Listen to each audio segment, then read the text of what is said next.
하나님이 모르드게를 높여주셔야 되는데, 왜냐? 모르드게가 왕을 모반하려는 계획을 듣고 에스더에게 알려서 왕이 그 소식을 듣고 이 반역자들을 이제 처형합니다. 그렇게 되면 왕은 모르드게를 높여야죠.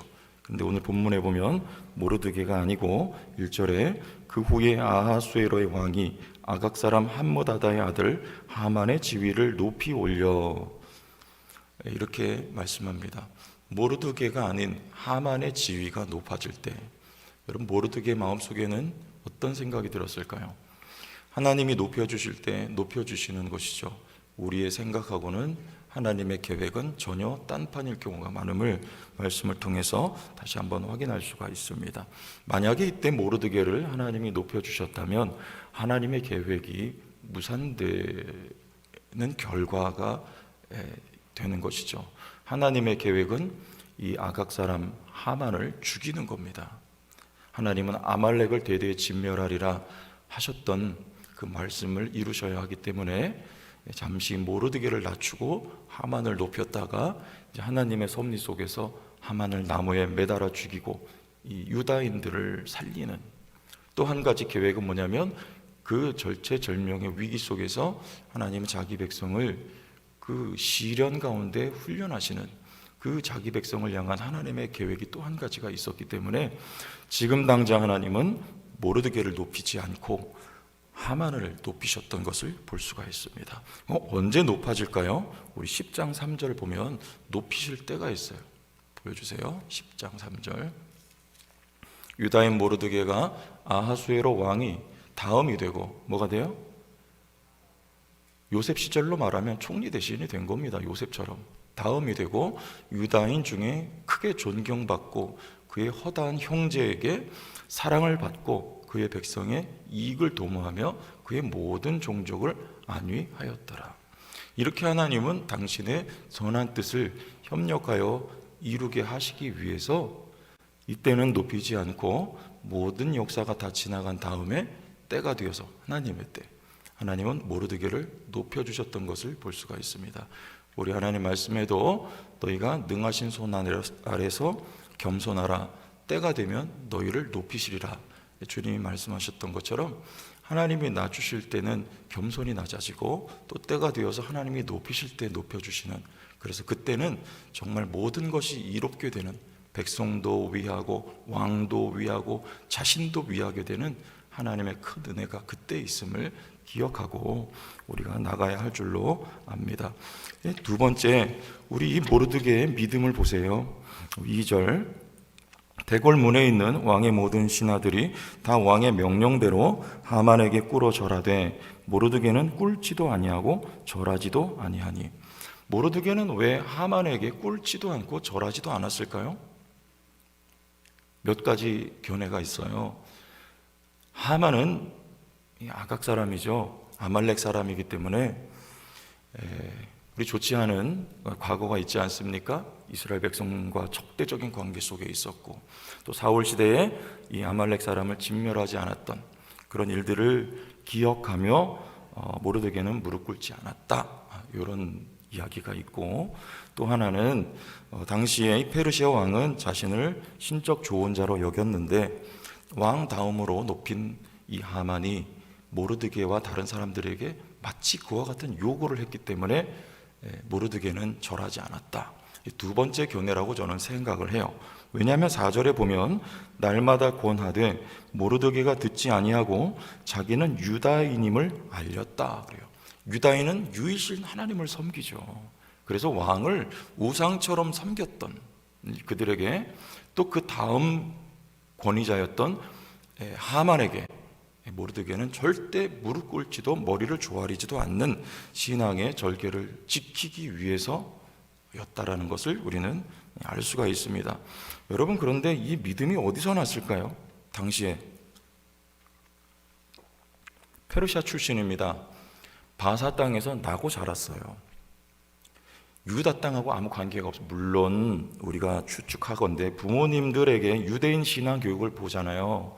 어릴 때부터 말씀을 가르쳤던, 그런데 이 유다 땅으로 쫓겨나왔던 그 유대인들의 남유다 사람들의 영적인 상태가 어땠냐 말이에요. 그때 하나님은 오죽하면 진멸하고 그 땅을 포로로 끌려가게 했겠습니까?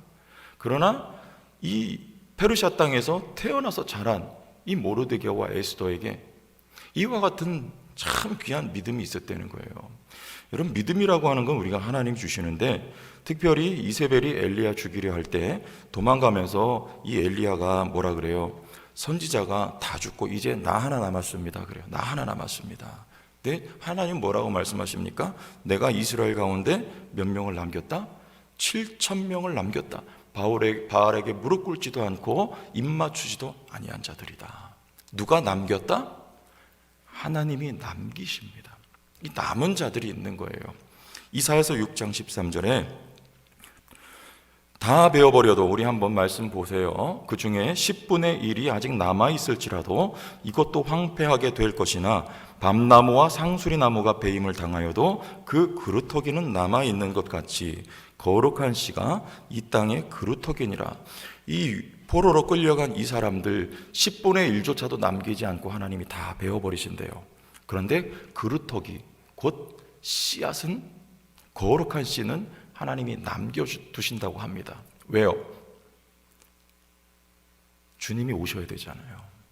그 씨로 말미암아 하나님이 남겨두시는 거예요. 여러분, 지금 이 시대에 이 모르드게 에스더와 같은 신앙은, 아까 장로님 기도하실 때 에스더 같은 죽으면 죽으리라 하면서 나갔던 그 신앙은 하나님이 남겨두신 신앙입니다. 그렇게 보면 여러분, 우리에게 믿음이 있다는 건 참 복이에요. 신앙이 있다는 거는요. 하나님 앞에 무릎 꿇고 기도할 때마다 기가 막혀요. 어떻게 이렇게 우리에게 하나님이 신앙을 주셨을까? 우리 찬송가에도 왜 내게 성령 주셔서 내 마음을 감동해 주 예수 믿게 하는지 난 할 수 있도다? 없도다. 모르겠어요. 왜 내게 신앙 주셨는지, 그리고 이 신앙으로 지금도 버티며 살게 하시는지. 이 신앙이 참 복이고, 이게 찬양의 제목이고 감사의 내용이다. 여러분, 이게 진짜 복입니다. 여러분, 복 받은 거 믿으세요. 신앙이 복입니다. 하나님이 누군가에게 거룩한 씨로 이 믿음을 주셔서 하나님의 거룩한 도구로 쓰여지게 하셨다라는 거예요. 자, 요즘 이런 신앙 찾아보기가 쉽지가 않습니다. 연령대가 낮아질수록 더 그래요. 우리 학생들 가운데 교회에 예를 들어서 100명이 나온다고 하면 그 가운데 신앙 있는 친구들은 아마 5%도 안 되는 것 같아요. 5명도 채 안 됩니다. 그런데 몇이 있어요. 믿음이 있는 아이들이 보입니다. 그런데 그 아이들 한두를 보면 너무 귀하고 기특하고 이뻐요. 어떻게 그렇게 얘네들이, 그 많은 아이들 가운데 이 한두 명에게 믿음이 있잖아요. 그 아이가 복받은 아이예요. 복받은 아이. 우리 반주자 선생님 새벽에 반주하느라고 얼마나 고생이 많아요. 반주자도 여럿이 있는데 혼자서 그냥 21일 동안 맨날 같이 나와서 할 때 왜 나만 해야 되지? 복 받았다 그랬어요, 제가. 아멘. 네, 또 이렇게 위로를 해야지. 복 받은 겁니다. 믿음이 있으니까 하는 거예요. 믿음이 있으니까, 신앙이 있으니까 하는 거예요. 신앙이 있으니까. 아무나 못 하는 거죠, 현대는 거. 요즘 신앙 찾아보기가 그렇게 어려워요. 소돔성에 의인 10명이 없어서 그 성이 망합니다. 지금도 점점 그렇게 돼가는 것 같아요. 여러분, 신앙이 있으면 다 베어져 나가도 신앙이 그루터기예요. 우리에게 신앙이 거룩한 씨예요. 성령으로 말미암아 우리에게 신앙 주셨어요. 우리 삶에 많은 것들이 베어져 나간다고 해도 감사하고 기뻐할 수 있는 것은 신앙이 있기 때문입니다. 바울이 빌립보서에 무려 16번 기뻐하라고 합니다. 기뻐하라고 말할 처지입니까? 지금 갇혀 있어요. 자유가 없습니다. 앞으로 언제 내가 형장에 불려나가서 이슬로 사라질지 몰라요. 그런데 기뻐하라고 그래요. 뭘 보고 기뻐하라는 거예요? 여러분, 우리의 신앙생활은 이 가지나 열매나 꽃을 보고 기뻐하는 건 두 번째 차후 문제입니다. 그게 아니고 뿌리를 보고 기뻐하는 거예요. 내 안에 심겨진 이 믿음의 뿌리, 신앙의 뿌리, 이게 어떻게 내 안에 심겨졌느냐 그 말입니다. 이게 있어서 견디게 하고 이기게 하는 거예요. 이 그루터기, 이 생명의 이 거룩한 씨가 내 안에 있는 한은 다 베어져 나가도요, 눈에 보이는 어떤 현상이 없어도요, 다시 일어날 수 있어요. 다시 싹이 나와요. 뿌리가 살아있으면 되는데 이 신앙이라고 하는 뿌리는 없어지지 않습니다. 죽일 수가 없어요. 이 뿌리는요, 제초제 뿌리면 다 죽잖아요. 잡초들은요, 어떤 꽃들도 뿌리도 다 죽잖아요. 근데 이 하나님이 선물로 주신 이 신앙은 죽지 않는 거예요.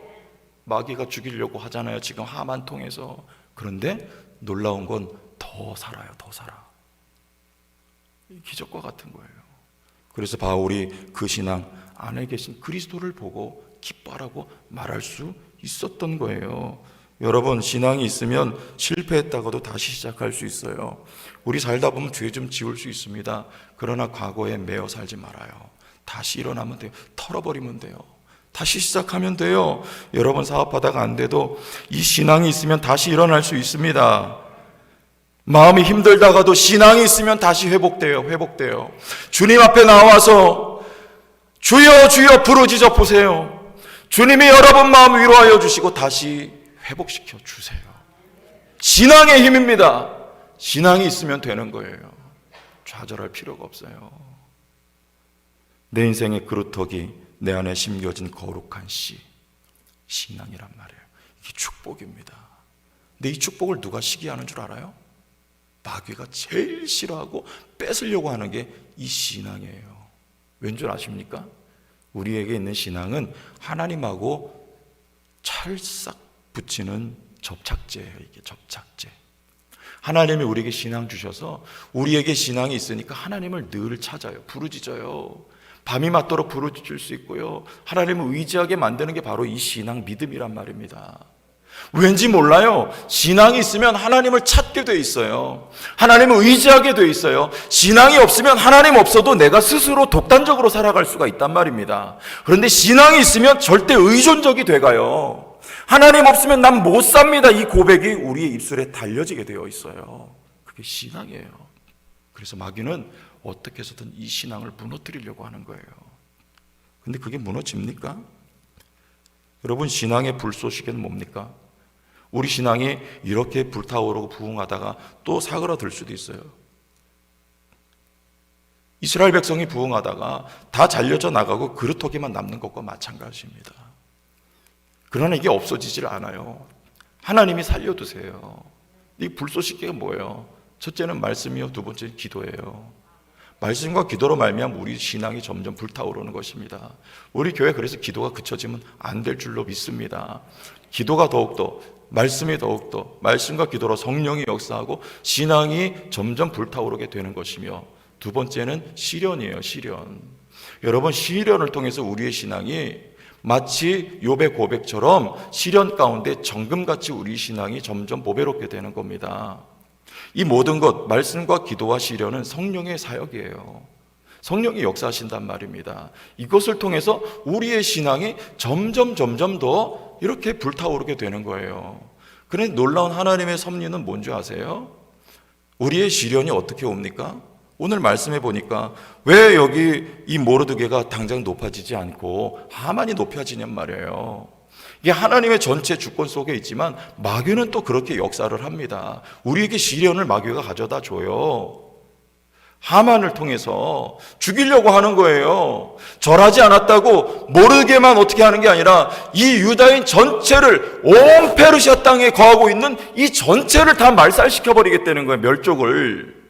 이거 시련 아닙니까? 시련이죠. 근데 놀라운 건 마귀의 지혜는 여기까지예요. 하나님의 지혜를 당할 방법이 없습니다. 이게 마귀의 힘이에요. 마귀는 그 힘은 누르는 거예요. 죽이는 거예요. 살인하는 거예요. 이게 마귀의 힘입니다. 계략입니다. 그래서 예수님을 죽이는 거죠. 십자가에 못 박는 거예요. 그런데 거기까지입니다. 하나님의 힘은 사랑입니다. 마귀는 사랑을 몰라요. 죽이려고 합니다. 우리 신앙 빼앗으려고 합니다. 물리적으로 성도들을 실제로 죽여요. 저 이북 땅에서는요. 그런데 여러분, 어느 땅에 사는 주의 백성들이 더 신앙이 뜨거울까요? 놀라운 건 저 이북에 있는 성도들이 신앙이 더 정금 같아요. 우리의 신앙은 시련을 통해서 점점 보배롭게 됩니다. 마귀는 그걸 몰라요. 그저 때려 죽이려고 하는 거예요. 신기하게 우리의 믿음은 시련 가운데 점점 더 맑아지는 거예요.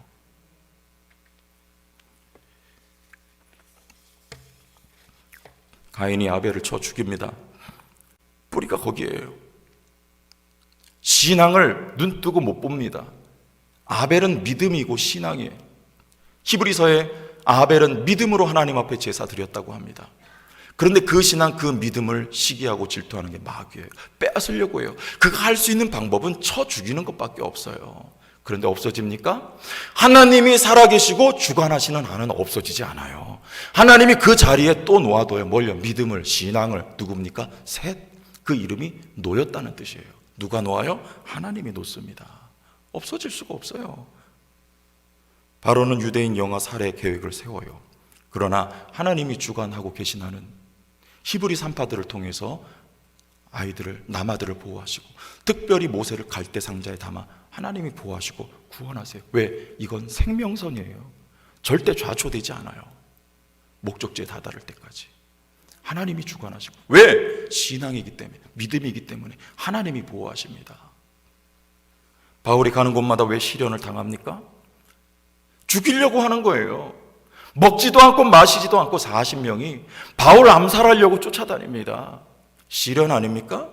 그러나 그 시련을 통해 바울의 믿음은 점점 더 견고해지는 거예요. 놀라워요. 가는 곳마다 심지어 유라굴로를 만납니다. 파손합니다만 바울은 물론 함께했던 한 사람도 해함을 입지를 않습니다.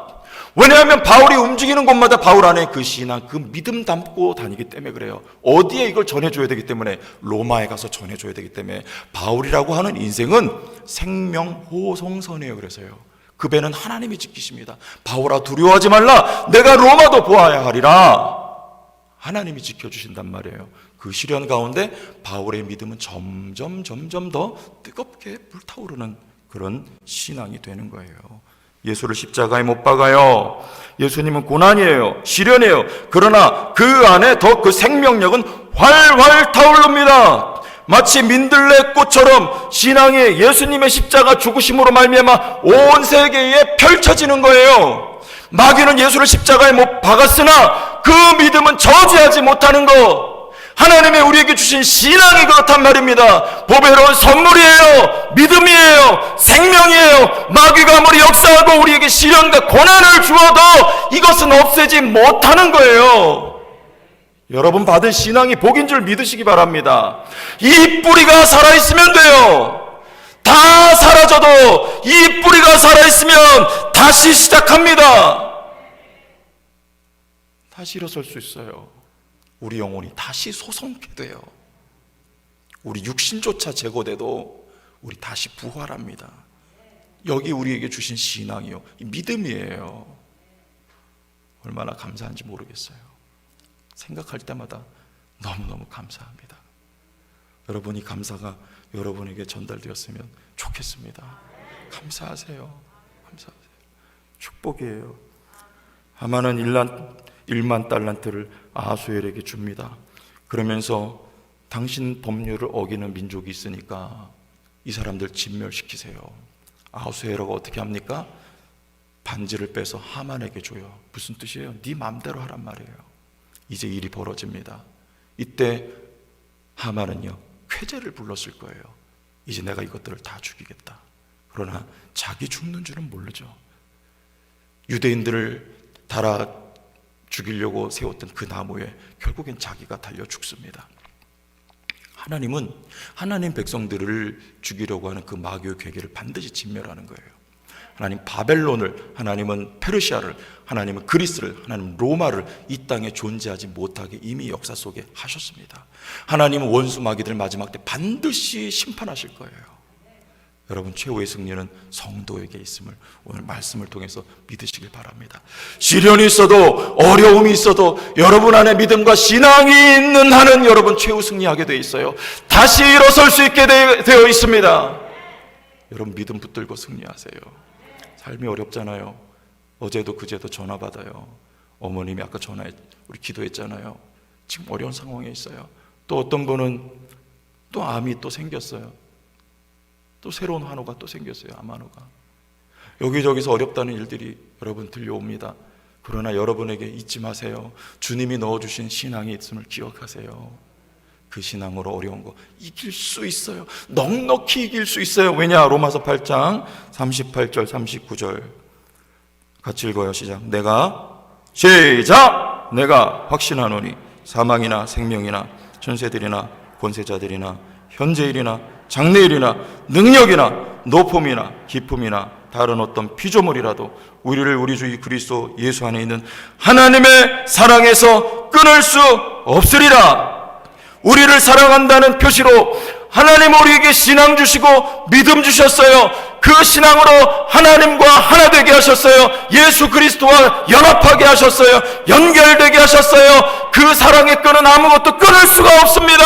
하나님이 우리를 사랑하신다는 표현이에요. 그 증거로 믿음과 신앙을 넣어주셨단 말입니다. 어려움이 있어도 시련이 있어도 여러분 극복해내서 이기세요. 믿음 가지고 이 땅에서 하나님과 연합한 접착제, 그 시련은 우리의 신앙을 더욱 뜨겁게 만들 뿐이라는 것을 기억하면서 일어서시기를 예수님의 이름으로 축복합니다.